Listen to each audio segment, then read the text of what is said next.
అన్నా ఒకటి గుర్తుపెట్టుకున్నా, ఒంట్లో ఒక ఏలుకు షుగర్ వస్తే కాలు తీసేయరు, ఆ ఏలు తీసేస్తారు.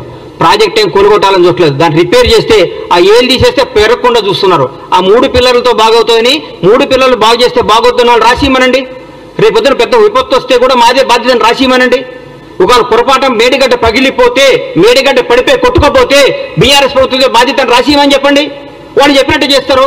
రేపొద్దున లక్షల కోట్ల జనం, వేల మంది ప్రాణాలు, కొన్ని కోట్ల ఆస్తులకు రెస్పాన్సిబిలిటీ ఎవరు? రాజ్యాంగం. ఎవరు రెస్పాన్సిబిలిటీ? ప్రభుత్వ రెస్పాన్సిబిలిటీ.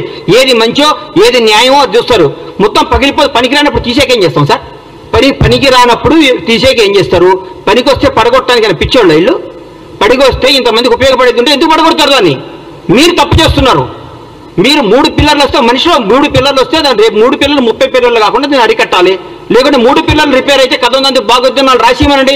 ఈ మేడిగడ్డ, ఈ కాళేశ్వరం వల్ల ఏ నష్టం వచ్చినా, ఏ విపత్తు వచ్చినా ఏదైనా బాధ్యత మాది అని రాసిమనండి.